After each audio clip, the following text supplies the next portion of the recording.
Seja bem-vindo, alma querida. Hoje, convido você a fechar os olhos e permitir que sua mente encontre descanso, que o coração, tão acostumado ao peso dos dias, respire mais leve, que as preocupações, como folhas levadas pelo vento, se afastem pouco a pouco. Imagine, se quiser, que estamos agora à sombra de uma tenda antiga, longe do ruído, longe da pressa, apenas o som do vento deslizando pela areia do deserto, o farfalhar das palmeiras que balançam suavemente, e, ao longe, o murmúrio de uma fogueira que aquece, ilumina e conta histórias sem palavras. É noite, uma noite como tantas outras, daquelas em que a alma se percebe só, mesmo quando cercada de tudo, daquelas em que o travesseiro sabe dos pensamentos que não ousamos compartilhar com ninguém. Talvez agora você esteja deitado, olhando para o teto, ou, quem sabe, com os olhos fechados, mas com a mente desperta, talvez, tentando entender por que há dias em que o silêncio parece mais pesado e as perguntas mais afiadas. Quantas vezes, neste exato instante, a gente se percebe pequeno, frágil, sentindo lá no fundo que o tempo é como areia escorrendo entre os dedos, impossível de segurar, impossível de deter. O tempo, esse visitante invisível que chega sem ser visto, que não pede licença, que sopra as velas da juventude e acende lentamente as candeias da maturidade. O tempo que esculpe rugas na pele, mas também esculpe histórias na alma. Ele não chega correndo, não faz barulho, apenas vem, como a sombra que se alonga no final da tarde, como o cheiro da chuva antes mesmo que ela caia. E você, talvez já tenha sentido que o corpo começa a contar segredos que antes não dizia, o joelho que dói, o cansaço que chega mais cedo, o olhar que se perde, por vezes, em memórias de um tempo que parecia não ter fim. Na época da Bíblia, o envelhecer não era diferente. Havia beleza, sim.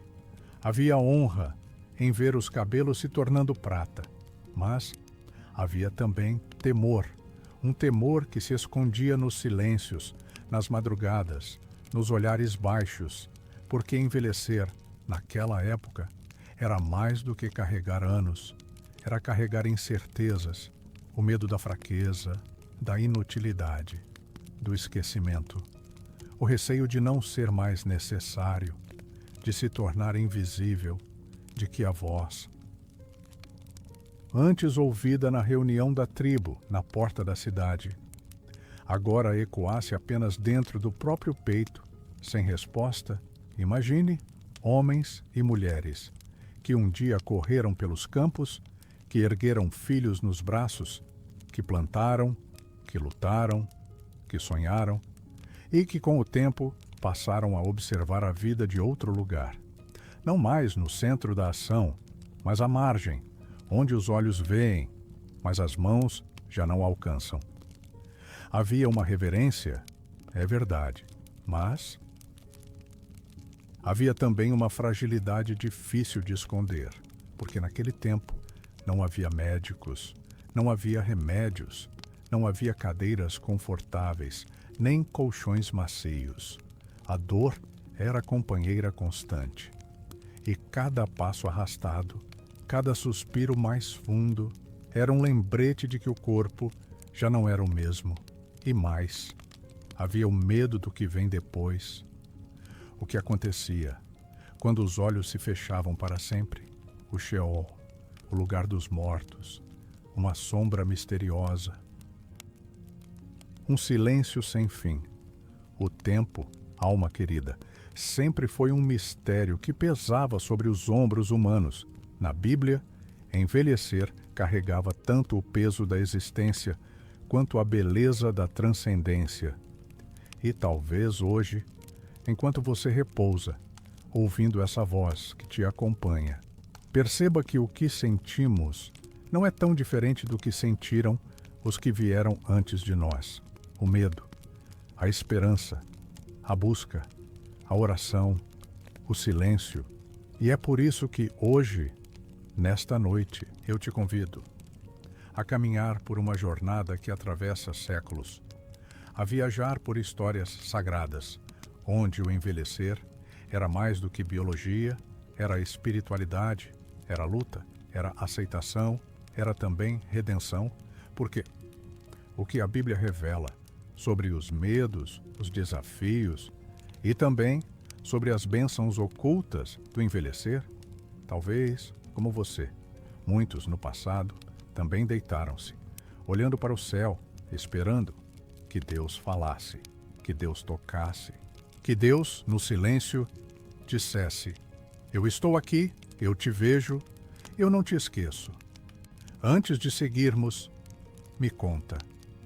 De onde você me escuta? Que horas são aí? Onde sua alma repousa nesta noite? Deixe nos comentários, porque é uma bênção ver como tantas almas, de tantos lugares, se reúnem aqui, em paz, né? Para essa caminhada, para esse suspiro de fé. E se essa narrativa, se esse abraço contado em palavras, tocar seu coração. Um clique silencioso no botão de inscrever-se será como um amém, sussurrado entre os que, mesmo sem se ver, oram juntos, à distância, na mesma fé. Então, respire fundo, sinta o peso do dia indo embora. Sinta que esta voz, esta história, este momento é um altar, um refúgio, onde sua alma pode descansar. Permita-se repousar enquanto caminhamos pelo tempo e pela alma dos que viveram, dos que temeram, dos que esperaram e, talvez, de quem ainda hoje aprende a envelhecer na presença de Deus. Porque, no final de tudo, o tempo, quando atravessa o sagrado, não nos separa, ele apenas nos aproxima da eternidade. Que possamos juntos caminhar por essa jornada que agora começa.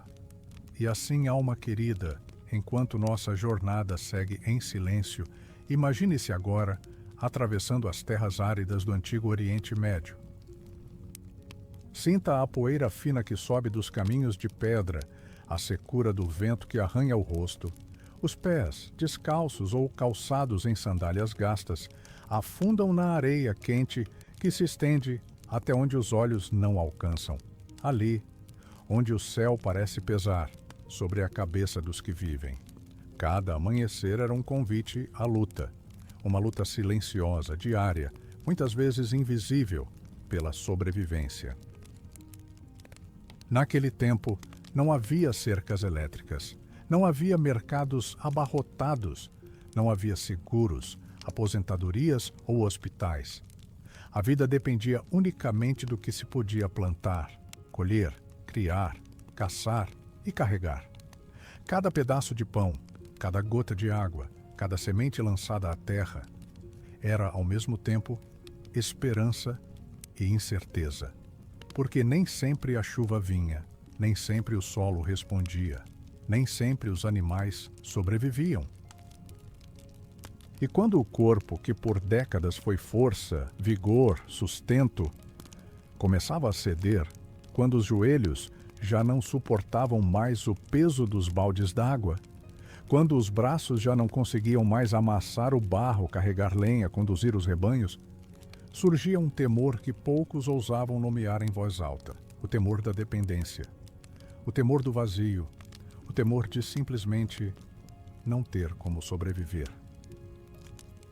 Naquele mundo, não existia um Estado que amparava os fracos, não existiam redes de proteção para os que envelheciam, não havia pensões, nem casas preparadas para acolher os que já não podiam mais trabalhar. A velhice, então, era muitas vezes sinônimo de vulnerabilidade, de incerteza, de medo. Imagine um homem que desde os 12 anos aprendeu a semear, a cuidar do gado, a construir com pedras e madeira. Agora, aos 60, seus olhos já não enxergam como antes. Suas mãos tremem. Suas costas se curvam como os ramos de uma videira antiga, que já deu muitos frutos, mas que agora já não se sustenta sozinha. Imagine uma mulher que desde menina aprendeu a fiar lã, a moer trigo, a cuidar dos filhos, dos netos, das ovelhas, do fogo da casa. Agora seus passos são lentos, seu corpo carrega as marcas dos partos, das noites sem dormir, dos dias intermináveis de trabalho ao sol. E se não houver filhos, se não houver alguém que lhe estenda a mão, o que resta? O que esperar do amanhã, quando o corpo não responde mais? Naqueles dias, a velhice podia ser, sim, uma sentença silenciosa. Não havia garantias, não havia segurança. A única segurança vinha da família, da tribo e, acima de tudo, da esperança em Deus. Por isso, tantas orações sussurradas à noite. Por isso, tantos olhos voltados para o céu, pedindo que as mãos divinas sustentassem aquilo que as mãos humanas já não podiam mais carregar. Cada amanhecer era um presente e um desafio. E quando os anos se acumulavam como pedras no caminho, quando o corpo se tornava mais frágil do que o vento, surgia, no silêncio da alma, uma pergunta que ecoa até hoje, na sua, na minha, na nossa existência: quem cuidará de mim? Quando eu já não puder mais cuidar de mim mesmo? Era esse o peso da sobrevivência no antigo Oriente Médio. Um peso que dobrava os joelhos, não apenas pela fraqueza do corpo, mas pela necessidade constante de orar, de confiar, de crer que acima do deserto, das secas, das incertezas, havia um Deus que não dorme, um Deus que vê, um Deus que sustenta, mesmo quando tudo parece escasso e a vida tão frágil quanto a chama de uma lamparina tremendo na madrugada. E é nesse cenário, nesse suspiro antigo, que seguimos caminhando lentamente em direção à próxima dobra desse tempo sagrado.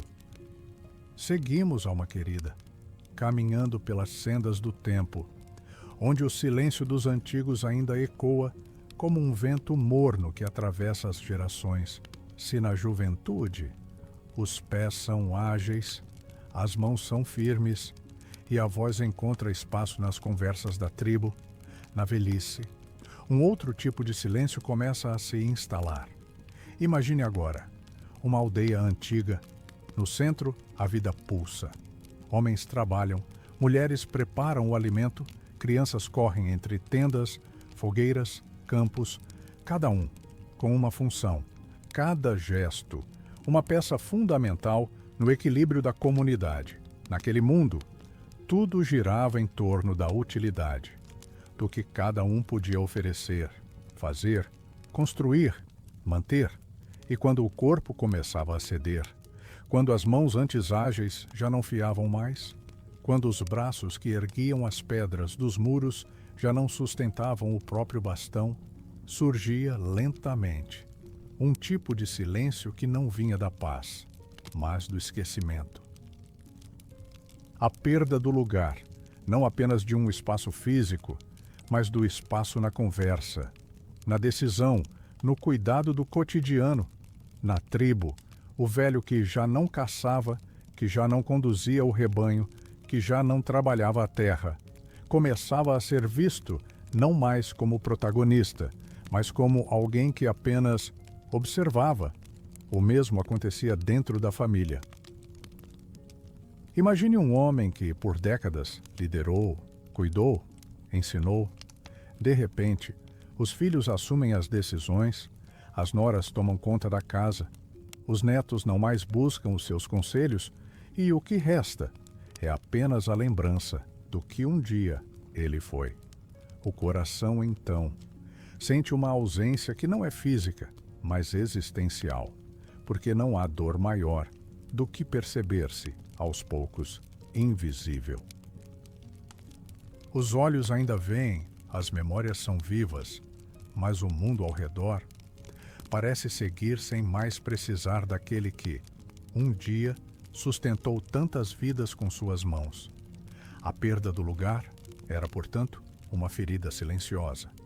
Naquele tempo, quem não produzia corria o risco de não ser mais visto, porque o alimento era escasso, os recursos limitados, e cada boca que se abria precisava ser também uma mão que contribuía. Por isso, envelhecer na cultura antiga carregava não só o peso das dores do corpo, mas, muitas vezes, o peso ainda mais cruel da sensação de não ser mais necessário. Imagine uma mulher que por anos cuidou dos filhos, dos netos, que teceu, que acendeu o fogo, que lavou, que orou.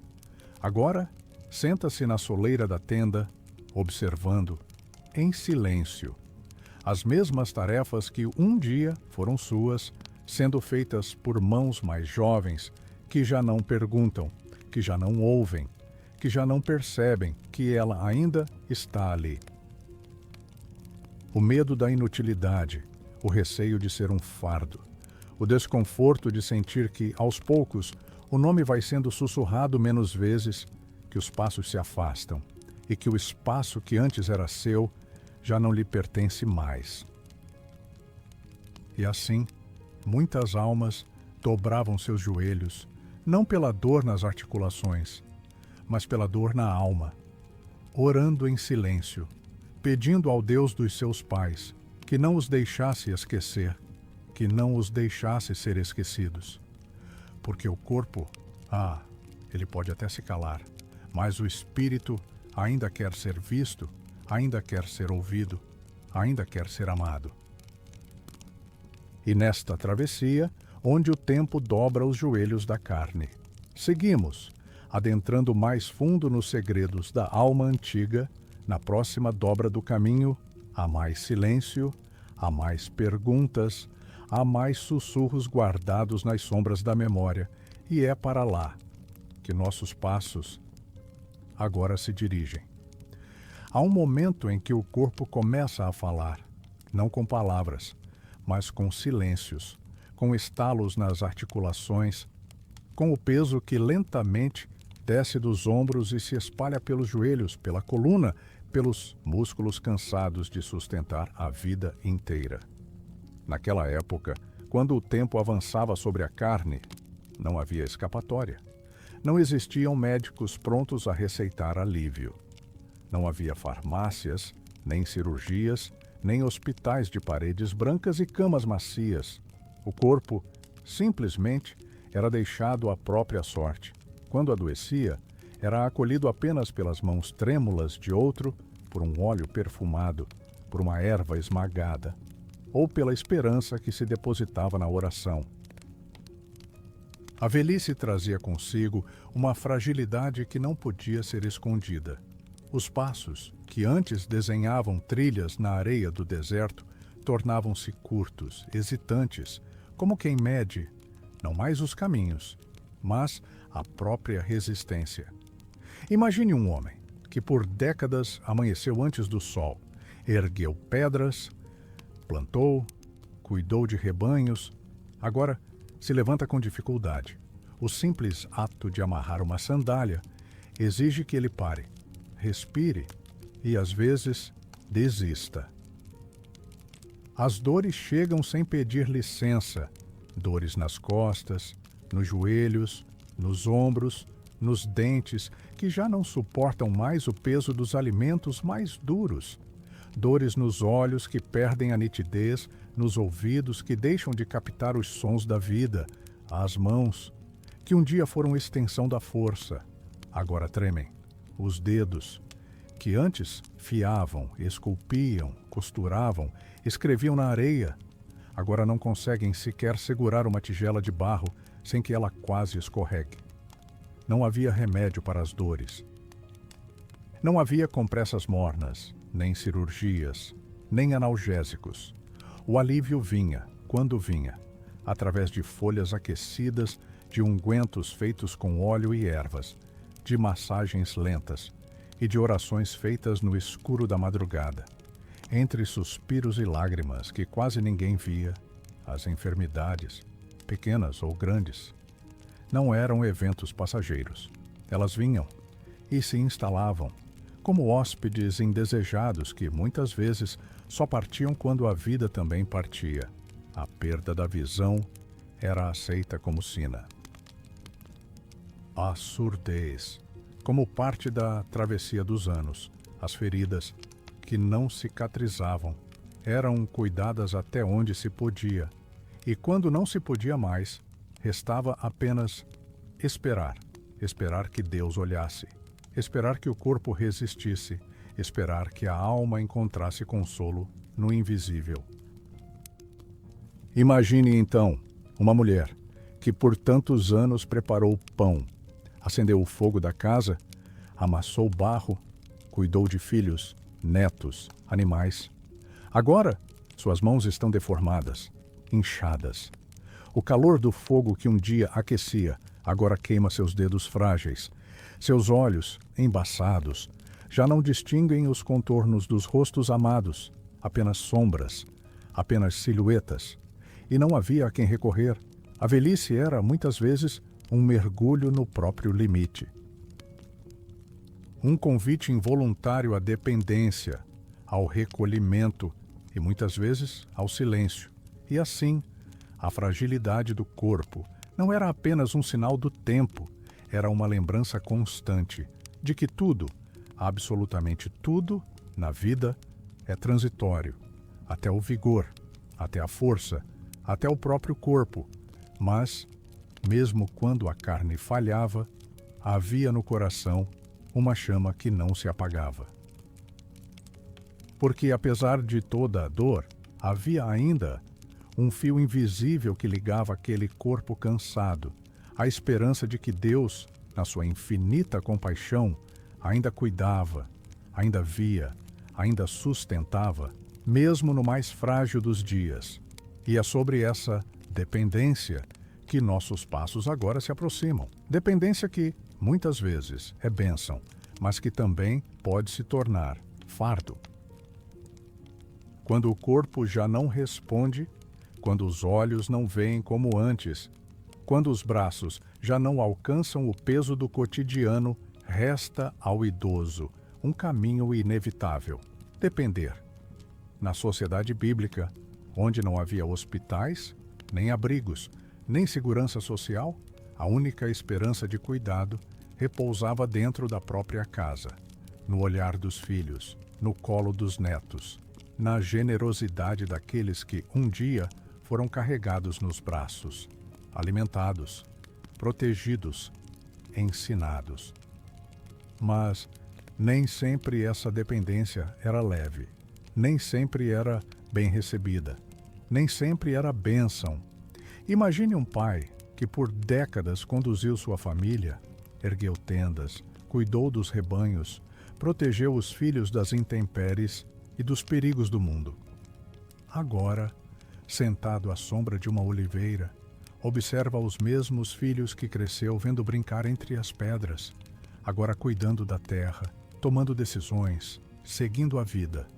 Mas o olhar desses filhos nem sempre é de ternura, por vezes é um olhar apressado, cheio de ocupações, de prioridades, porque o mundo não para, e alimentar uma boca que não trabalha é, para alguns, um peso.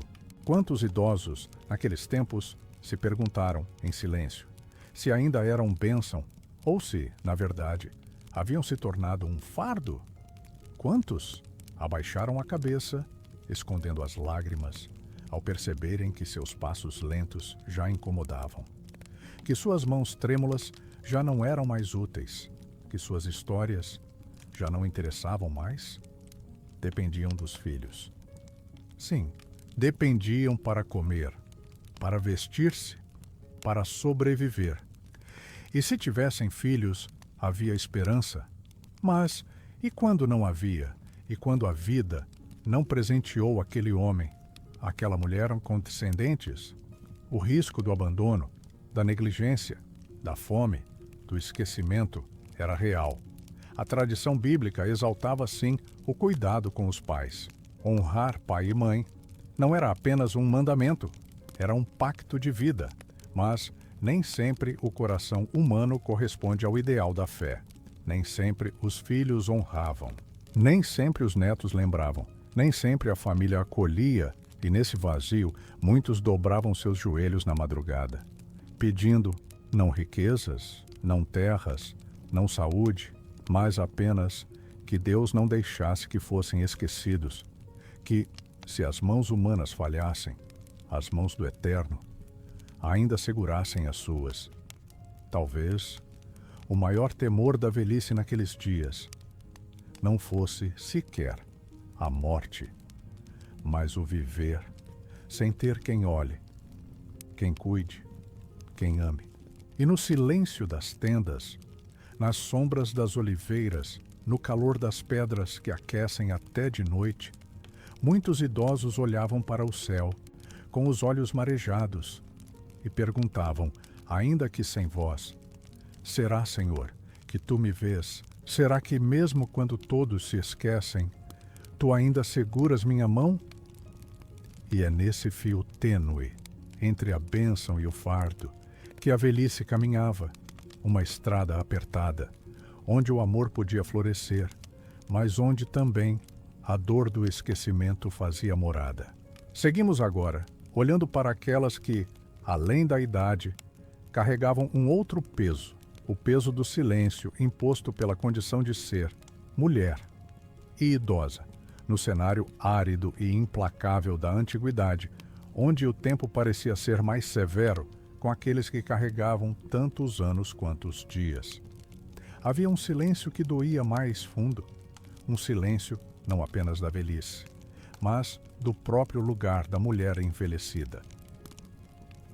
Se para os homens o envelhecer já trazia o risco da invisibilidade, para as mulheres esse risco vinha duas vezes. Vinha com a idade e vinha com o gênero. Imagine uma mulher que, na juventude, era vista pela beleza, pela fertilidade, pela força de seus braços, pelo cuidado com a casa, com os filhos, com o pão que assava sobre as brasas. Agora, sua pele enrugada não atrai mais olhares de desejo nem de curiosidade. Suas mãos que fiavam, costuravam, moíam grãos e acendiam o fogo, já não conseguem manter o mesmo ritmo. E, na cultura onde gerar filhos era o ápice do valor de uma mulher, o que restava quando o ventre se tornava seco, quando os filhos cresciam e a juventude se esvaía como a névoa da manhã? O silêncio. O silêncio da voz que já não é mais consultada. O silêncio do corpo que já não é mais celebrado. O silêncio da presença que, aos poucos, se torna sombra no fundo da tenda, na ponta da mesa, na beirada dos encontros. Mulheres idosas na Bíblia raramente aparecem. Quando surgem, muitas vezes é pela dor, pela perda, pelo lamento, ou por uma esperança que insiste em não morrer, mesmo quando tudo parece impossível. Noemi, talvez, seja uma dessas vozes que se recusaram a desaparecer. Viúva, idosa, sem filhos, sem netos, sem terra, sem futuro, ela se vê obrigada a retornar sozinha, ao lugar de onde um dia partiu acompanhada de sua família. E ali, no caminho da volta, carrega não apenas os anos, mas também o peso de ser uma mulher invisível no mundo. E mesmo assim, é justamente na fragilidade da sua condição que Deus escreve uma das mais belas histórias de restauração. Porque é nas mãos dessa mulher idosa, esquecida, que repousa o fio invisível que conduzirá mais tarde ao nascimento de Davi, e muito além, ao Messias. Mas quantas outras não tiveram seus nomes registrados? Quantas outras não tiveram suas dores narradas?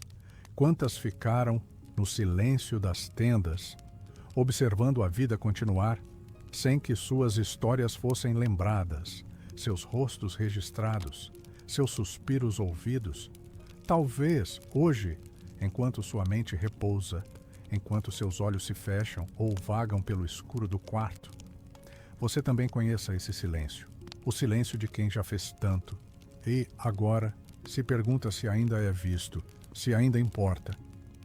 Se alguém ainda percebe sua existência, a Bíblia, embora silenciosa sobre muitas dessas mulheres, guarda, nas entrelinhas, na poeira dos caminhos, na dobra do tempo, o eco das orações não registradas, dos suspiros não narrados, das lágrimas que caíram sim, mas que só Deus viu.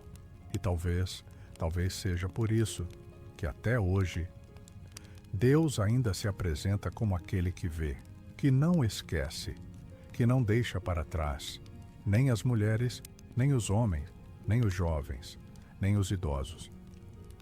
Porque mesmo quando o mundo se esquece, mesmo quando o nome se apaga das conversas, o céu nunca esquece. Seguimos, agora, para uma dor que atravessava a todos, homens e mulheres, jovens e velhos, a dor de ver o próprio corpo se tornar, não mais um instrumento de honra, mas, aos olhos da cultura, um motivo de vergonha. Naquele mundo antigo, onde a vida era medida pelo trabalho das mãos, pela resistência das pernas, pela capacidade de carregar, plantar, colher, caçar, proteger e construir, o corpo era mais do que carne e osso. O corpo era honra. O vigor físico era visto como sinal de bênção.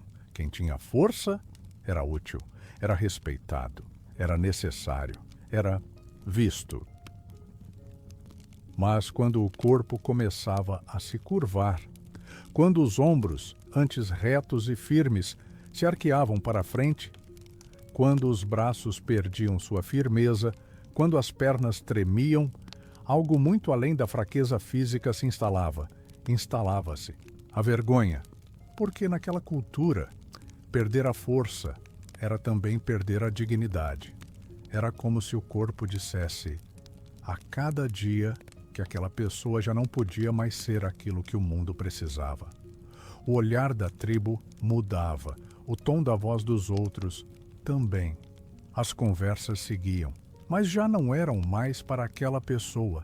Imagine, um homem que, por décadas, ergueu pedras, cavou poços, cuidou de rebanhos, protegeu sua casa de ameaças. Agora, caminha lentamente, apoiando-se em um bastão de madeira gasto. Cada passo, uma batalha silenciosa contra a própria fragilidade. E ele sente o olhar disfarçado dos mais jovens. Sente quando as conversas sobre trabalho, sobre caçadas, sobre decisões, não lhe são mais dirigidas. Sente quando precisa pedir ajuda para fazer aquilo que um dia fez sozinho, tantas e tantas vezes. E no fundo, embora ninguém fale, há um desconforto, um silêncio que pesa. Porque para aquela sociedade, o corpo fraco era sinal de fim, de que o ciclo estava se fechando, de que aquele homem, aquela mulher, estava deixando de ser parte ativa para se tornar apenas presença. Nas mulheres, o peso era igual, mas diferente. Aquelas que um dia carregaram potes d'água na cabeça, amassaram grãos, acenderam e mantiveram o fogo da casa. Agora, precisavam se sentar mais vezes, descansar entre uma tarefa e outra, pedir que as mais jovens fizessem aquilo que antes faziam com naturalidade. Esse gesto, pedir ajuda, pedir que alguém pegue, carregue, conduza, era, muitas vezes, um peso tão grande quanto a própria dor nas pernas ou nas costas, porque a vergonha não estava no envelhecer em si, mas no que o envelhecer fazia com a percepção dos outros. O mundo parecia, aos poucos, deixar de olhar. E no silêncio dos que já não tinham mais força, havia perguntas que ninguém ouvia. Ainda sou parte? Ainda importa minha existência? Quando meu corpo já não serve ao trabalho? Quando meus braços já não levantam? Será que minha história ainda tem lugar? Mas no meio desse peso invisível, havia também algo que resistia, algo que nem a fraqueza, nem o tempo, nem o esquecimento podiam apagar.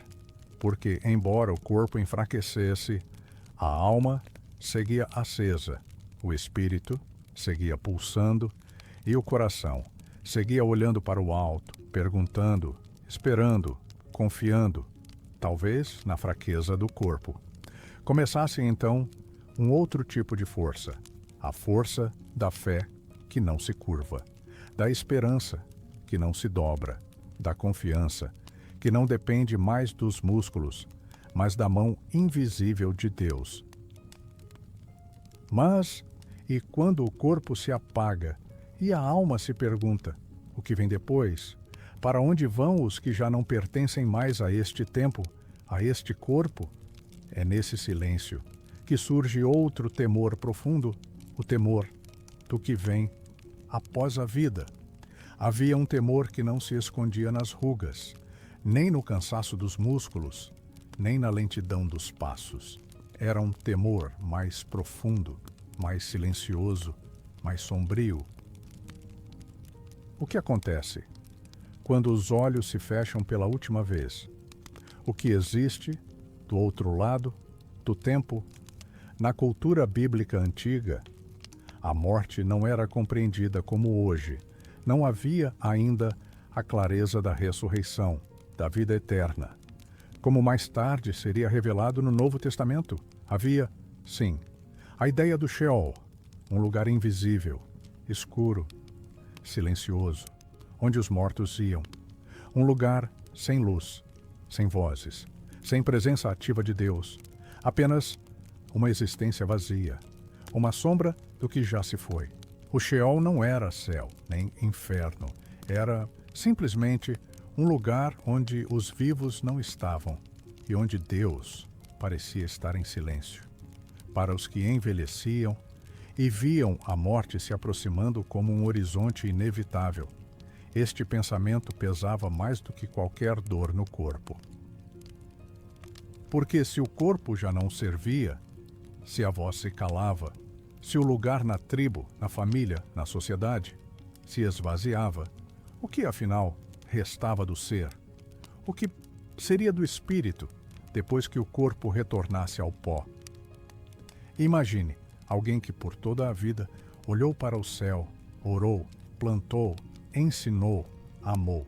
Agora, deitado sobre uma esteira de palha, olhando para uma entrada da tenda, vendo o sol se pôr mais uma vez e se perguntando, no mais íntimo da sua alma, para onde vão os que partem?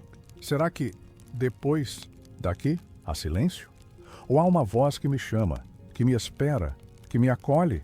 Esse medo não era apenas da morte. Era medo do esquecimento, do desaparecimento, de ser e depois, simplesmente, não ser mais. O temor do Sheol era o temor do silêncio eterno, da ausência de respostas, da incerteza e, talvez, da distância de Deus. Não à toa, tantas orações dos Salmos são clamores angustiados contra esse medo. Senhor, no Sheol, quem te louvará? Acaso declararão no túmulo a tua fidelidade? O salmista sabia que o maior medo não era o fim do corpo, era o fim do vínculo com Deus, era perder, não a vida, mas a presença, a face, o olhar amoroso do Criador. E assim, envelhecer. Também era conviver diariamente com essa pergunta silenciosa, quando o meu corpo não mais me sustentar, quando meus olhos se fecharem para este mundo, quando meu nome não mais for pronunciado pelos vivos, será que tu, ó Deus, ainda saberás quem eu sou? O medo do que vem depois era uma sombra constante, mas, paradoxalmente, era também o que fazia os velhos se voltarem ainda mais para a oração. Era o que fazia seus olhos olharem para o céu em busca de uma resposta, de um sussurro, de um sinal, de uma esperança, porque, mesmo sem entender plenamente o mistério da eternidade, algo dentro deles ainda pulsava, ainda acreditava Ainda esperava que o Deus que sustenta os vivos, talvez, também sustentasse os que, um dia, deixam de estar aqui. E enquanto essa pergunta ecoava, como um vento que atravessa o deserto da alma, havia na cultura também uma contradição sagrada. Porque se por um lado a velhice trazia temor, por outro, ela podia se transformar em honra, e é esse outro lado do envelhecer que agora se revela no caminho da nossa jornada. Se por um lado a velhice trazia o peso da fragilidade, da perda de função, do temor da morte e do esquecimento, por outro, havia, na tradição do povo de Deus, uma reverência que resistia. Uma honra reservada àqueles que atravessavam os anos, e mesmo com o corpo curvado, carregavam em si a riqueza que nem o tempo, nem a fraqueza podiam roubar. Porque, embora o mundo antigo valorizasse a força e a produtividade, a capacidade física, havia algo que nem os braços mais fortes, nem as pernas mais velozes poderiam produzir: sabedoria. E era exatamente isso que fazia dos anciãos colunas vivas da comunidade.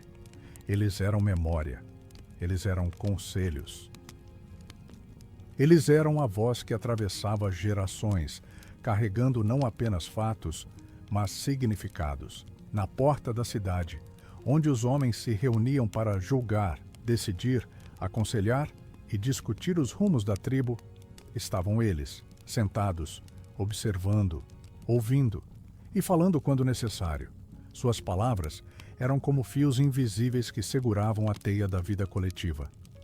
O velho já não conduzia o rebanho, já não escavava poços, já não construía tendas, mas conduzia algo muito mais valioso: o discernimento.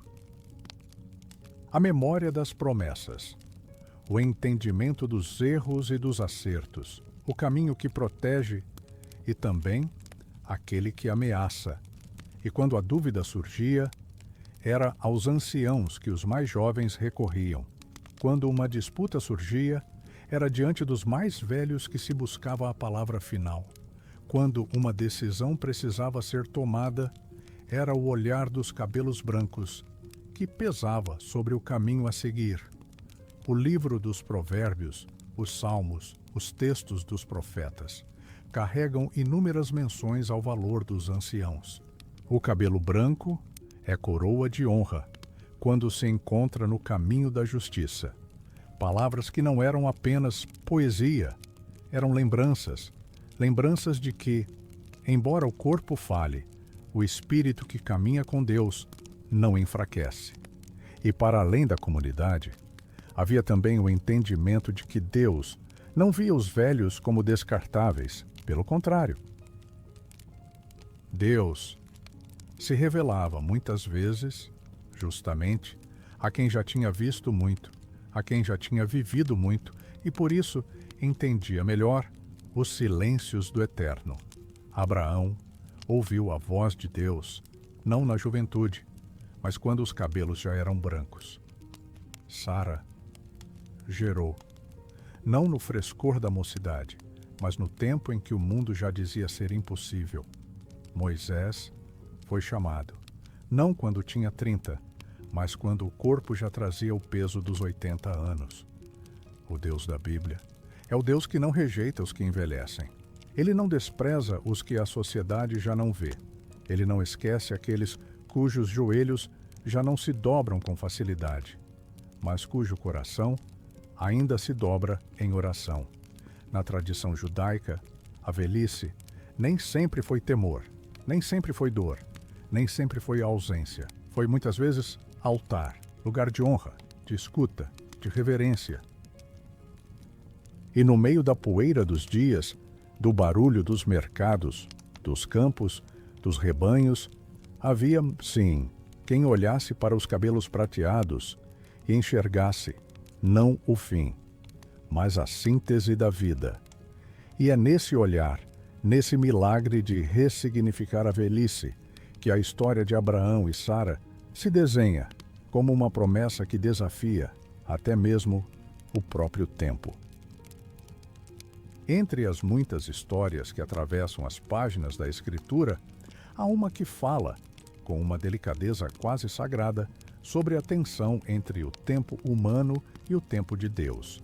Uma história que se desenrola não na juventude, mas na velhice. Abraão e Sara. Dois nomes que carregam não apenas uma genealogia, mas um enigma.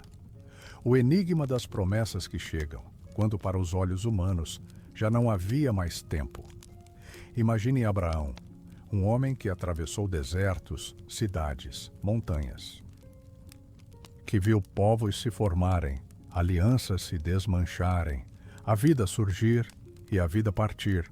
Seus cabelos, já prateados, sua pele, marcada pelo sol escaldante e pelo vento cortante do deserto.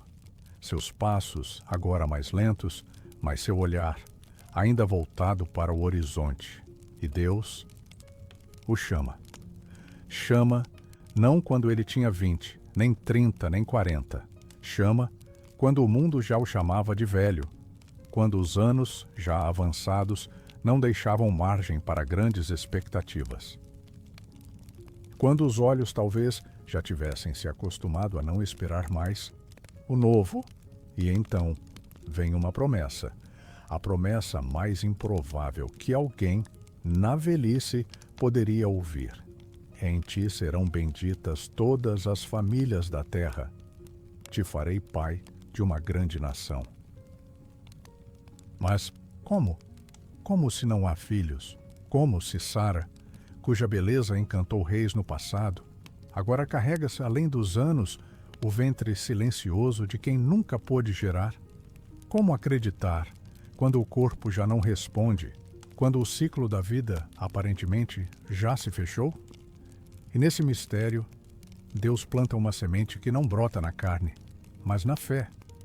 Uma promessa que não desafia apenas a biologia, mas, sobretudo, o entendimento humano do que é possível e do que não é. Sara ri. E quem não riria? Quem não se espantaria ao ouvir, na velhice, que ainda há algo por nascer? Que mesmo quando o mundo inteiro diz acabou, Deus ainda diz começa. A história de Abraão e Sara não é apenas sobre gerar um filho, é sobre gerar esperança quando não há mais. É sobre florescer quando a terra parece seca. É sobre Deus que visita as tendas dos esquecidos, que sopra a vida sobre os ossos cansados, que faz da fragilidade um altar para o impossível. E assim, Isaque nasce, não apenas como filho, mas como lembrança viva de que o tempo de Deus não se curva ao tempo dos homens, de que, na velhice, ainda há promessas, ainda há começos, ainda há vida. E, talvez, essa seja uma das mensagens mais sublimes da Escritura. Quando tudo parece tardio, quando tudo parece encerrado, Deus ainda chega, ainda chama, ainda cumpre. Na próxima dobra desse caminho, encontramos outro homem, cuja vida, na velhice, atravessou não apenas a perda, mas a mais profunda desconstrução, seguida de um renascimento que só quem já viu tudo ruir pode compreender. Se Abraão e Sara carregaram o mistério das promessas tardias, Jó, por sua vez, carrega o enigma do sofrimento que atravessa, justamente, a fase da vida onde se acreditava que já era tempo de descanso, de colheita, de paz. Imagine um homem cuja vida foi construída sobre o alicerce da retidão, da generosidade, da justiça. Um homem cujas mãos, durante décadas, trabalharam, cuidaram, sustentaram. Cujos olhos, já cansados, contemplavam o fruto de uma vida inteira dedicada ao trabalho, à fé, à família. Seus filhos, crescidos, suas terras, férteis, seus rebanhos, numerosos, seus servos, respeitosos. Seu nome, uma referência entre os homens. E então, sem aviso, sem explicação, o vento da perda sopra, sopra forte. Sopra, derrubando tudo. Filhos, bens, saúde, respeito, tudo. Absolutamente tudo se desfaz diante dos seus olhos.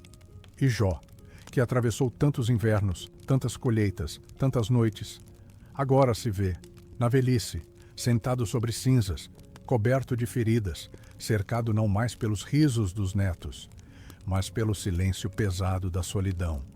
Se para muitos a velhice era tempo de colher, para Jó, a velhice foi tempo de perder, de desconstruir, de olhar para as mãos vazias que um dia seguraram tudo e agora não seguram mais nada. Imagine o velho Jó olhando para o horizonte, o mesmo horizonte que um dia pareceu promissor, agora parece distante e inalcançável, frio. Os amigos que chegam não trazem consolo, trazem julgamentos, como se, na lógica cruel daquele tempo, só perdesse tudo quem, de alguma forma, merecesse. Mas Jó não se curva.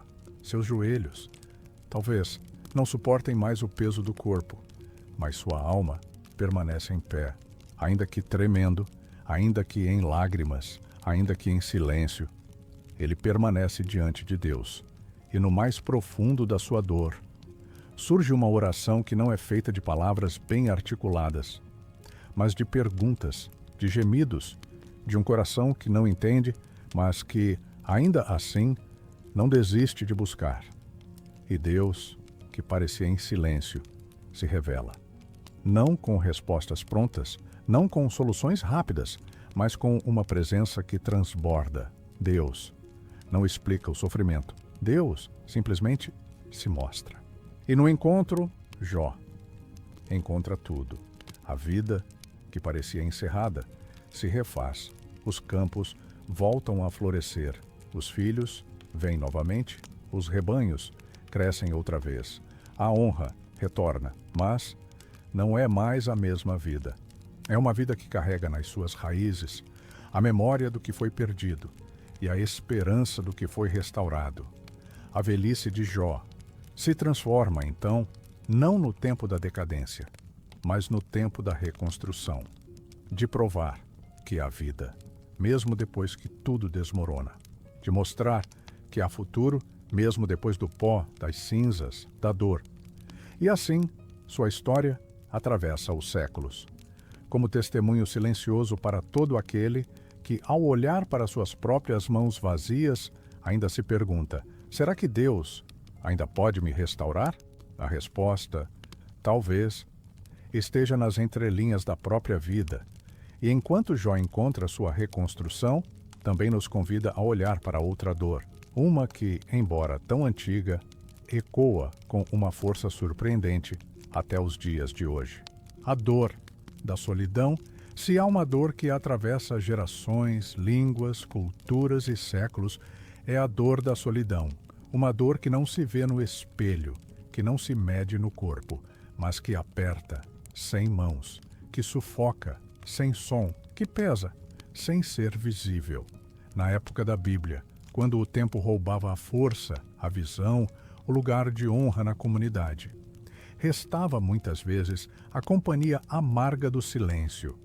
O silêncio que se instala quando a casa, antes cheia de vozes, de passos, de risos, de conversas, se esvazia. O silêncio de quando os filhos seguem seus próprios caminhos, de quando os netos já não visitam com tanta frequência, de quando a vida parece seguir sem mais esperar por quem envelheceu. Imagine um homem sentado à porta da tenda. Ele observa, à distância, os mais jovens que passam apressados. As tarefas do dia seguem, os rebanhos são levados, o mercado se enche de vozes, mas ninguém se senta mais ao seu lado para ouvir suas histórias. Ninguém mais pergunta como ele está.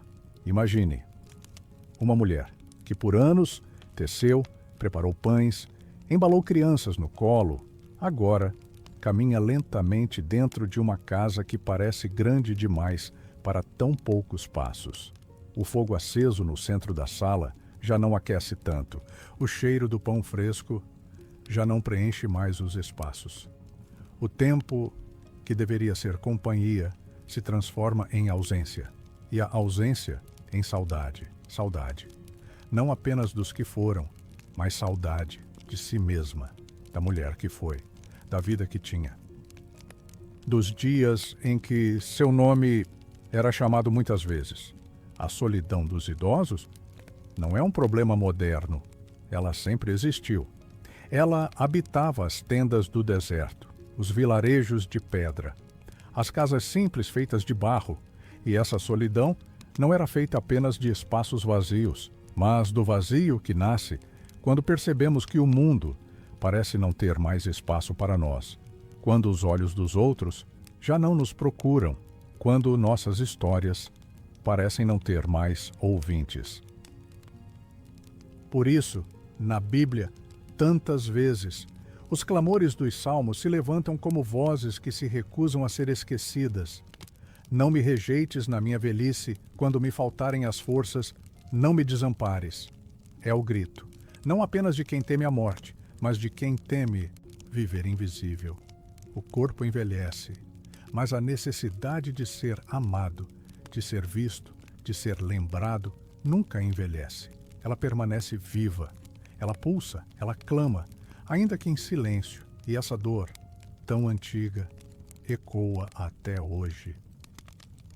Nos quartos vazios, nas janelas onde olhos esperançosos se perdem no horizonte, nos telefones que não tocam, nas mesas postas para uma única pessoa, ontem, nas tendas do deserto.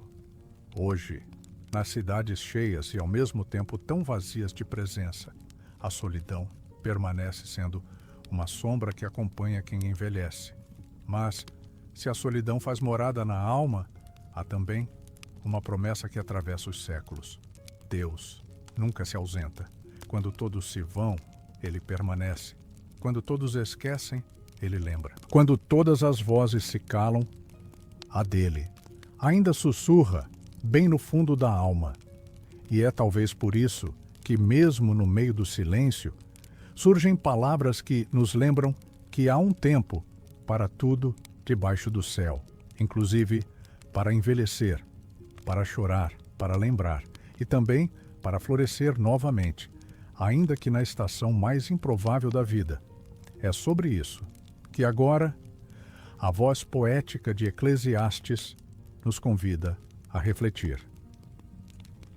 Em meio às páginas sagradas, há um texto que soa como um sussurro melancólico e, ao mesmo tempo, como um eco de sabedoria eterna. O livro de Eclesiastes, um cântico escrito por alguém que já viu muito, que já teve e já perdeu, que já riu e já chorou, que já se ergueu e já tombou sob o peso do próprio tempo e, talvez, nenhum outro trecho da Bíblia descreva com tamanha beleza, reverência e sensibilidade a experiência do envelhecer.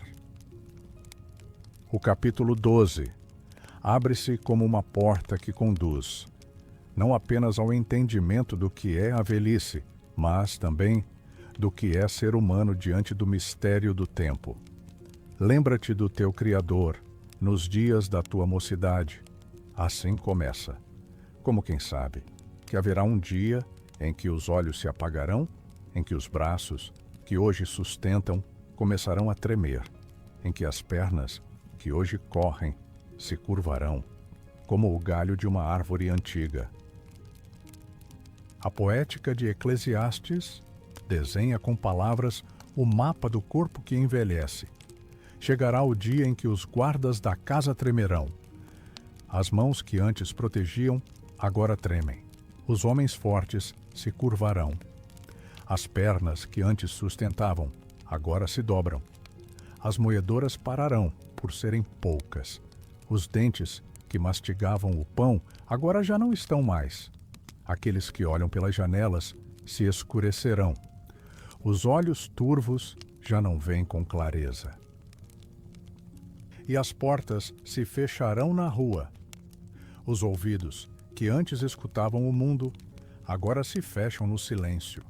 O texto prossegue, descrevendo o medo das alturas, o temor dos caminhos, o florescer da amendoeira, metáfora dos cabelos que se tornam brancos como as flores pálidas dessa árvore, e ao final vem a lembrança inevitável. O pó volta à terra como era, e o espírito volta a Deus, que o deu. Eclesiastes não oferece consolo fácil. Não tenta suavizar a realidade. Não esconde que envelhecer dói, que o corpo se desfaz, que a vida se esvai como o vento que passa e não se sabe de onde vem, nem para onde vai. Mas em meio a essa verdade, há também uma convocação sagrada, a de lembrar, a de reconhecer que tudo passa, que tudo tem seu tempo e que, se o corpo se curva, se os olhos se apagam, se as mãos tremem, o espírito ainda pode se erguer, porque quando tudo mais se desfaz, o que permanece é o Criador. O que permanece é a memória do que fomos diante dele. E talvez, só talvez, a grande beleza da velhice esteja justamente nisso, na consciência de que tudo passa, mas Deus não. E no silêncio dessa verdade, os cabelos brancos se tornam não sinal de fim, mas coroa de honra, símbolo de uma alma que atravessou, sobreviveu, aprendeu e agora descansa sob a sombra daquele que fez o tempo e que está além dele. E é nesse descanso que a velhice encontra não apenas a fragilidade, mas também a dignidade, a sabedoria, a beleza de quem aprendeu a se tornar eterno na memória de Deus. Mas, e se, enquanto Israel aprendia a lidar com o peso e a beleza do envelhecer, as vozes das culturas ao redor também soprassem outros medos, outros significados, outras dores? É para esse contraste que agora nos voltamos. Se em Eclesiastes a velhice é descrita como o ocaso do corpo e o prenúncio do retorno à eternidade, em Provérbios ela surge envolta em outro manto, o manto da honra, o manto da sabedoria que o tempo não rouba, que a fraqueza do corpo não apaga, que as dores da vida não conseguem silenciar. No silêncio dos cabelos brancos, existe uma voz que não fala mais com a força dos músculos, mas com a autoridade dos dias vividos, dos erros cometidos, das lágrimas derramadas, dos caminhos trilhados, dos joelhos que tantas e tantas vezes se dobraram, não por fraqueza, mas por reverência. O cabelo branco é uma coroa de honra quando se acha no caminho da justiça, diz Provérbios, não como quem sugere, mas como quem declara uma verdade antiga, profunda, inegociável. Na cultura hebraica, aquele que carregava o tempo no rosto também carregava o direito de ser ouvido. Porque se a juventude vê o mundo com olhos cheios de desejo, é na velhice que se aprende a ver com olhos cheios de sentido. O livro dos Provérbios não enaltece a força do corpo, ele exalta a força do entendimento, do discernimento que só se adquire quando se aprende que nem tudo pode ser controlado, que há mistérios que não se resolvem com força, mas com fé, que há perguntas que não se respondem, mas que se abraçam no colo da confiança em Deus. Na velhice, a língua se torna mais lenta, as palavras mais ponderadas, as respostas menos apressadas. Porque quem já viu muito, já aprendeu que nem sempre é preciso dizer tudo, que muitas vezes o silêncio é a resposta mais sábia. Os provérbios se tornam então não apenas um manual de vida, mas um testamento das gerações que entenderam que o verdadeiro valor da existência não está na força do corpo, mas na força da alma que aprendeu a confiar, mesmo quando tudo parecia contrário. A sabedoria dos velhos não é teórica, ela é feita de noites mal dormidas, de perdas que ensinaram mais do que qualquer vitória, de esperas que moldaram mais do que qualquer conquista, de orações que por vezes pareceram não ser ouvidas, mas que com o tempo mostraram que Deus sempre esteve ali. Por isso, quem ouvia um ancião não ouvia apenas uma pessoa, ouvia os ecos dos dias, ouvia as vozes dos que vieram antes, ouvia Deus soprando discretamente pelas frestas da experiência. Na velhice, segundo Provérbios, há uma beleza que só pode ser percebida por quem desacelera, por quem entende que a pressa não cabe mais, que a urgência dá lugar à contemplação, que o tempo já não é inimigo, mas companheiro, e assim, no meio das fragilidades do corpo, floresce a sabedoria, uma sabedoria que não grita, que não se impõe, que não busca ser vista, mas que, quem quiser, e quem tiver sensibilidade para ouvir, encontrará. E enquanto essa voz suave da sabedoria ecoa, ao redor de Israel, outras culturas observam a velhice, não como honra, mas como sombra, e é olhando para essas vozes que agora seguimos para entender o que o mundo pagão via, quando olhava para quem envelhecia. Ao redor do povo de Deus havia outros povos, outras culturas, outros deuses, outras formas de olhar para o tempo, para o corpo e, especialmente, para a velhice. No Egito, na Babilônia, na Mesopotâmia, nas terras onde os rios correm entre os desertos e os palácios, o envelhecer carregava, muitas vezes, não um símbolo de honra, mas um sinal de decadência. Porque nessas culturas, o valor do ser estava profundamente ligado ao vigor, à produção, à aparência, à utilidade que o corpo podia oferecer ao coletivo. O corpo forte era sinal de bênção. O corpo fraco era visto, muitas vezes, como o anúncio do fim, como uma transição amarga, um lembrete doloroso de que tudo, absolutamente tudo, se desfaz. Os monumentos egípcios, tão grandiosos, tão imponentes, celebravam reis, deuses e heróis na plenitude de sua força. As imagens gravadas nas pedras raramente retratavam corpos curvados, rostos enrugados, mãos trêmulas. O envelhecer era apagado dos registros. O tempo precisava ser vencido, ou pelo menos disfarçado. Na cultura babilônica, o ciclo da vida estava profundamente conectado aos deuses da fertilidade, da força, da conquista. Quem envelhecia, muitas vezes, era afastado dos espaços de decisão, dos rituais, dos lugares de destaque. O velho tornava-se sombra, presença silenciosa, que não mais carregava o protagonismo da vida. E esse olhar atravessava não só os rituais, mas também os lares, as famílias, as estruturas sociais. O envelhecer era um lembrete incômodo de que a força não dura, de que a beleza se apaga, de que o corpo se curva. E vivendo entre essas culturas, Israel não estava imune. As influências, os costumes, as práticas, muitas vezes tentaram invadir silenciosamente a espiritualidade do povo de Deus.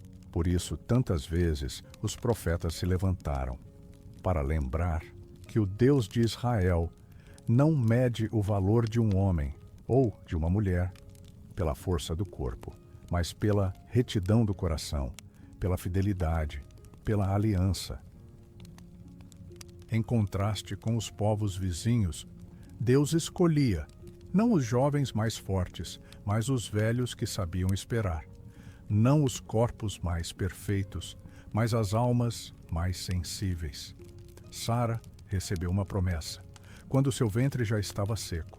Moisés foi chamado, quando seus pés já não tinham mais a mesma firmeza da juventude.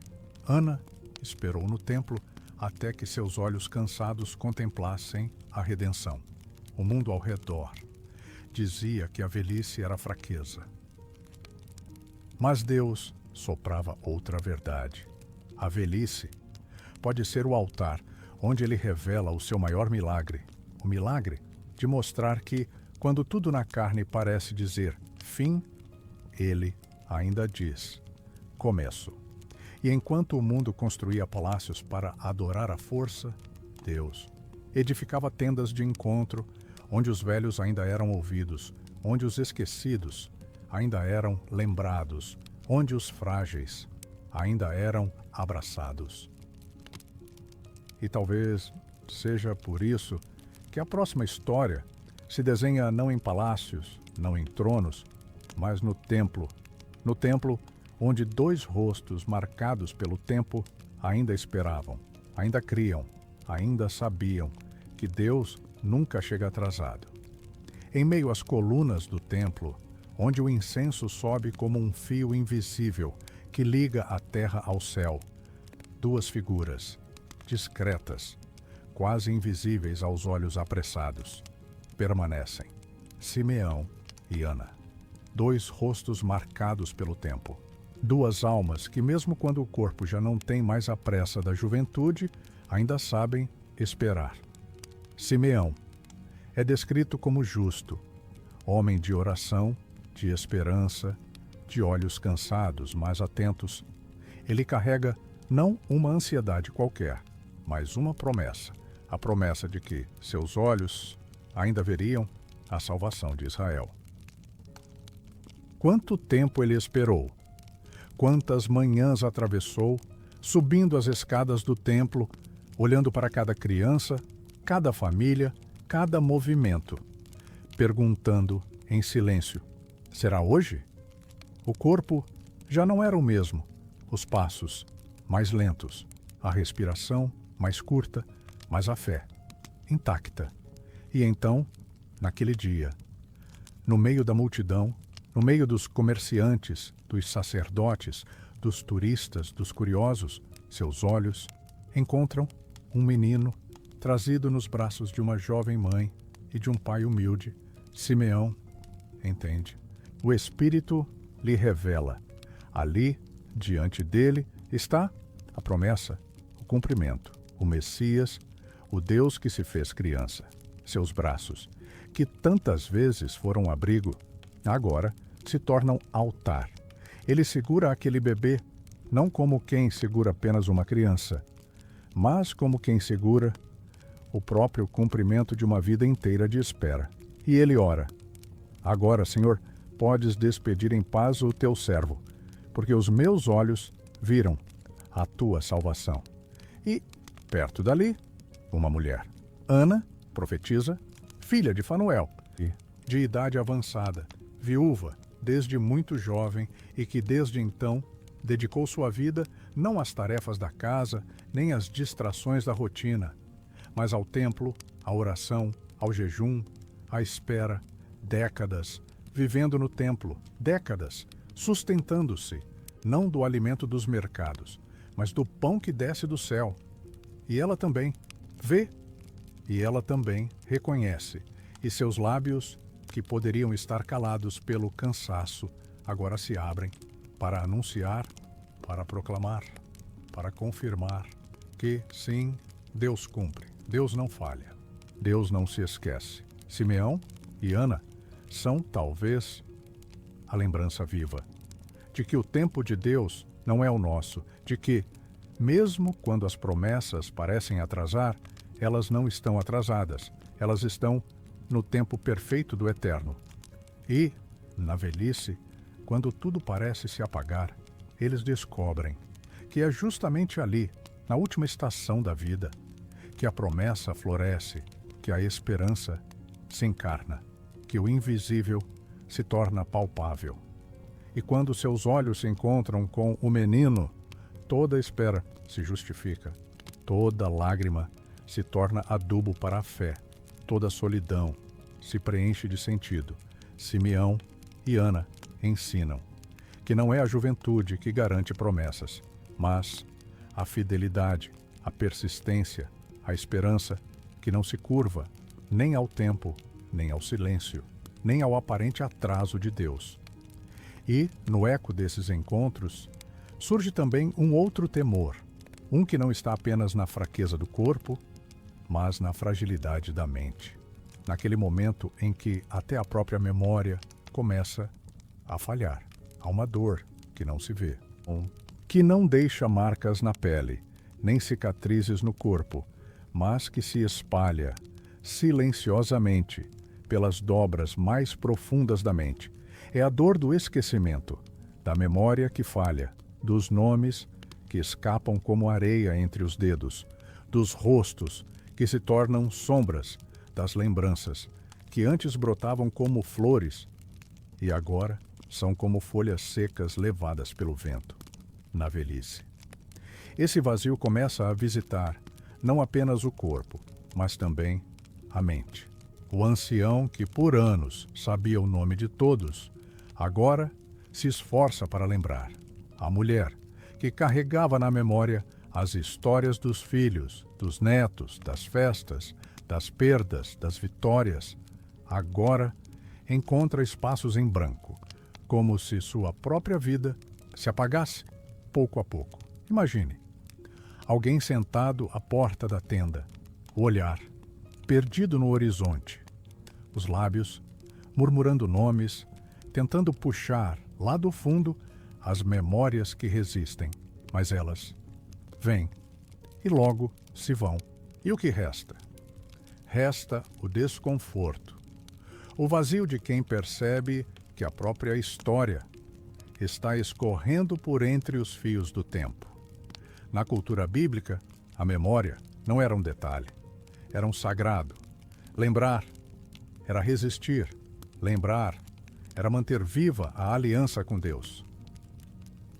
Era por isso que tantas vezes os profetas, os salmos, os mandamentos insistiam: lembra-te, ó Israel, não te esqueças, conta aos teus filhos e aos filhos dos teus filhos, porque quando a memória se apaga, apaga-se também o elo com o passado. Apaga-se a consciência de quem se é, de onde veio, do que Deus fez, o esquecimento na velhice. Então, não era apenas uma questão biológica, era uma luta espiritual. Uma batalha silenciosa entre aquilo que o tempo tenta apagar e aquilo que o espírito insiste em manter. E talvez seja por isso que, mesmo quando a mente falha, o coração ainda lembra, ainda sente, ainda reconhece o que os lábios já não conseguem dizer, ainda se comove com uma canção antiga, ainda se emociona com uma oração esquecida, mas que, de algum modo, ressurge quando menos se espera, porque a alma tem uma memória que o tempo não consegue roubar, e Deus conhece essa memória. Mesmo quando você já não lembra de quem é, Deus ainda sabe seu nome, ainda lembra de cada fio de cabelo, de cada lágrima que você já chorou, de cada oração que você já fez, mesmo aquelas que você já não lembra mais, no combate invisível entre o tempo e a eternidade. A memória pode falhar, mas a aliança de Deus permanece, inquebrável, imutável.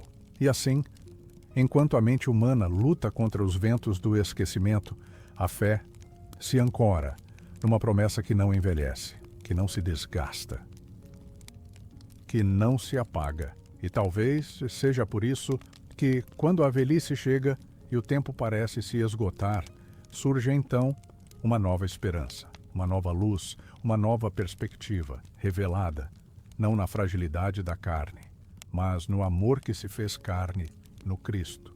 Porque, quando o Novo Testamento se abre, a velhice começa a ser vista sob uma nova luz. Quando as páginas do Novo Testamento se abrem, algo profundamente belo acontece.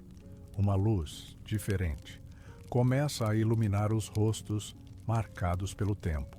Uma luz que não vem do entendimento humano, nem da cultura, nem dos costumes, mas que emana do próprio Cristo, porque na vida de Jesus e na mensagem dos apóstolos, a velhice deixa de ser vista apenas como decadência do corpo e passa a ser contemplada como tempo de revelação, de plenitude, de serviço no reino. No cenário da Palestina do primeiro século, os velhos ainda carregavam os mesmos desafios de antes: o peso da dependência, o risco do esquecimento, o temor da fragilidade, o desconforto da solidão. Mas, no olhar de Jesus, tudo isso começa a se transformar. Porque para ele não há hierarquia de valor entre os que estão no vigor e os que estão na fragilidade. Não há distinção entre os que chegam e os que estão de partida. Na lógica do reino, os últimos se tornam os primeiros, os esquecidos se tornam convidados de honra, os frágeis se tornam morada da graça. O próprio Cristo nasce não no centro do poder, mas no colo de uma mulher simples, cercado de pastores, homens comuns, alguns já de idade, homens cuja vida era feita de espera, de vigílias, de silêncio. E ao longo de seu ministério, Jesus toca, abraça, restaura aqueles que, segundo a lógica humana, já estavam à margem, os enfermos, os que carregavam corpos cansados, os que a sociedade dizia não ter mais utilidade. Na parábola dos trabalhadores da vinha, ele ensina que aqueles que chegam no fim do dia recebem o mesmo salário que os que chegaram cedo. Uma lembrança poética e poderosa de que, no reino, não é o tempo de serviço que define o valor, é a graça, é a bondade do dono da vinha. Nos primeiros capítulos de Atos, vemos novamente Ana e Simeão como os rostos da esperança tardia, pessoas que, mesmo com corpos enfraquecidos, se tornam os primeiros a reconhecer o Messias. Paulo, escrevendo a Timóteo, lembra que os anciãos já devem ser tratados com honra, que as mulheres idosas devem ser vistas como mães espirituais, que sua experiência, sua fé, seu testemunho são colunas para que a igreja nascente. E mais, a carta a Tito recomenda que os idosos sejam mestres do bem, exemplos de sobriedade, amor, perseverança, porque se o corpo enfraquece, a alma se fortalece no serviço ao reino. A velhice, no Novo Testamento, não é mais sinal de que tudo acabou. É sinal de que ainda há muito a ensinar, muito a oferecer, muito a servir. E nas mãos de Deus, até o tempo que parecia perdido, se transforma em semente. Semente que brota, não apenas para esta vida, mas para a eternidade. E, se na cultura antiga o medo do fim era o que predominava, no Evangelho surge uma verdade nova, revolucionária, poderosa: a morte já não tem mais a última palavra. A velhice já não é um caminho para o esquecimento, ela é um caminho que aponta para a eternidade. E assim, o que antes era visto como fim começa a ser percebido como transição, como preparação, como uma antessala da vida que nunca mais se apaga, porque há bênçãos que só o tempo pode revelar.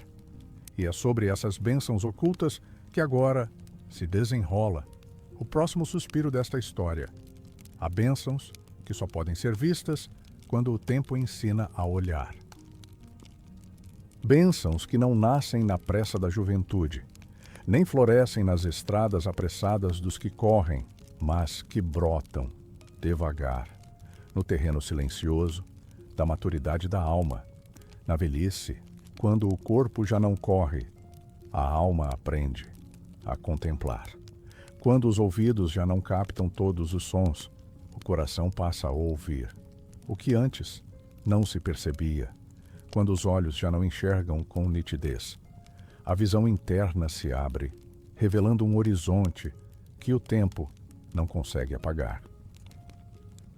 Talvez a grande bênção da velhice seja justamente enxergar o invisível, perceber que aquilo que parecia urgente já não é mais, que aquilo que parecia essencial já não importa tanto, e que aquilo que parecia pequeno agora se revela como o que sempre foi essencial.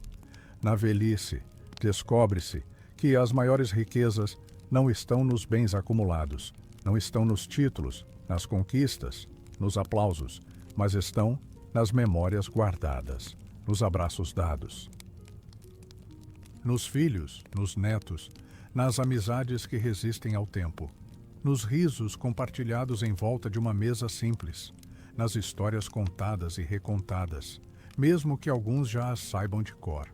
Há uma beleza que só o tempo pode esculpir. Ela mora nas rugas, que contam onde a vida sorriu, nos olhos que brilham, mesmo em meio às lágrimas, nas mãos que tremem, mas que ainda se estendem para abençoar. O tempo ensina que há vitórias, que não são feitas de troféus, mas de perdões liberados, de reconciliações que demoraram, mas chegaram, de orações que, mesmo feitas no silêncio, moveram os céus, mais do que qualquer grito. E se, na juventude, a fé parecia ser fogo que queima, na velhice, a fé se torna brasa que aquece, firme, constante. Serena, os dias já não são contados com ansiedade, mas com gratidão. Cada amanhecer não é mais apenas um dia a mais, mas um presente, um milagre, um sopro de Deus. Na velhice também se aprende a arte de soltar, de desapegar do que não cabe mais, de deixar que a vida siga seu curso, enquanto a alma se prepara para outro tipo de encontro, o encontro com aquele que desde o primeiro sopro sempre esteve presente.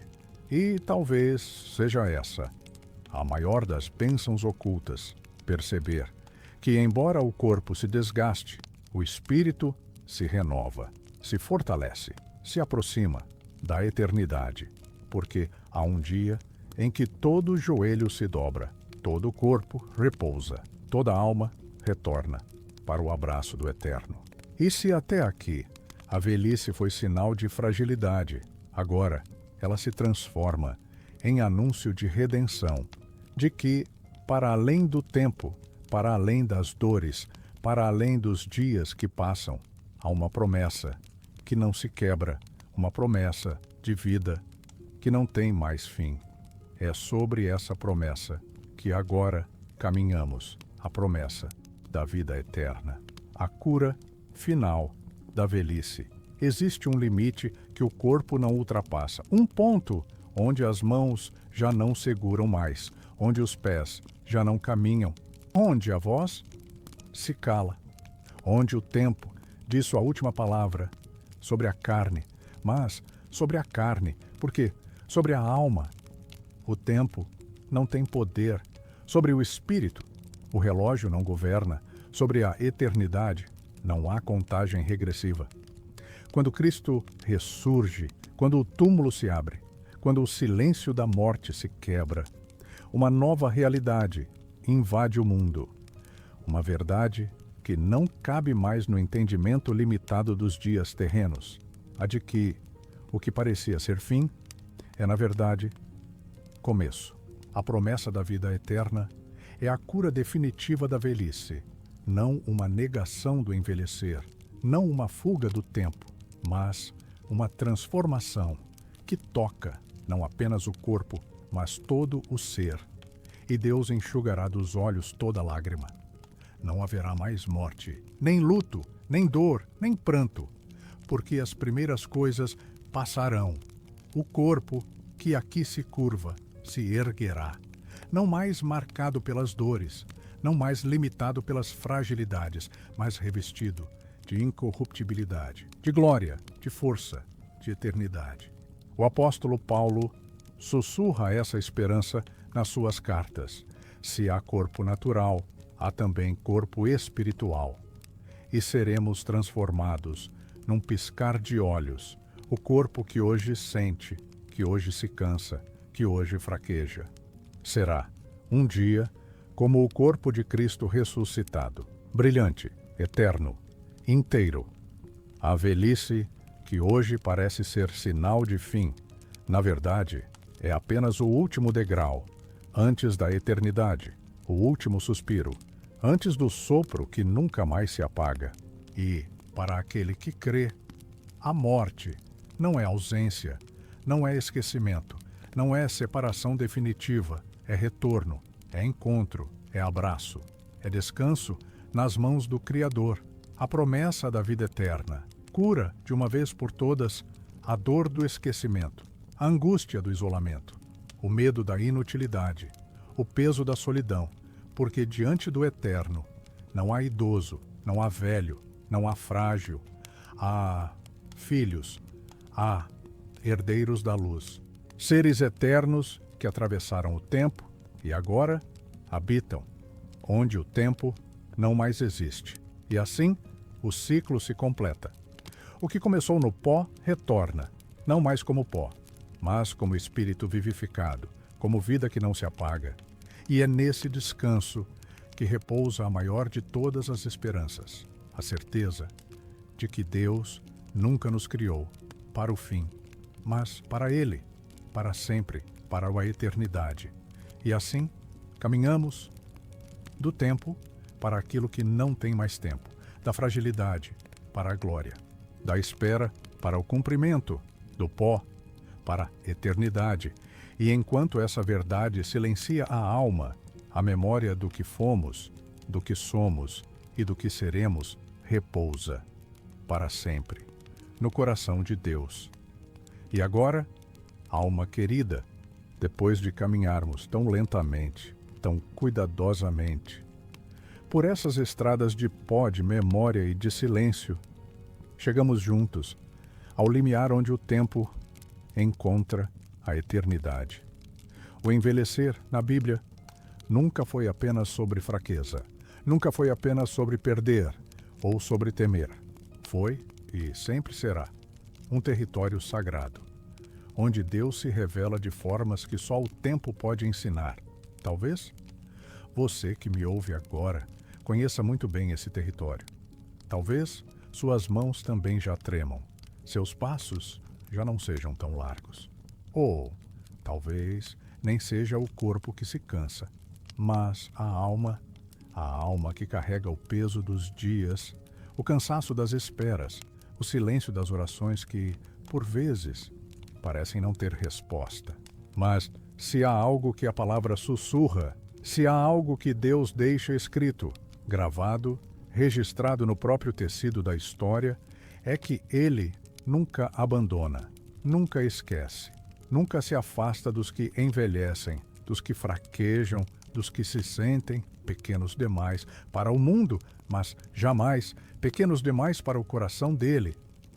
O envelhecer é, no fim, uma poesia que se escreve, não nas páginas do tempo, mas no livro da eternidade.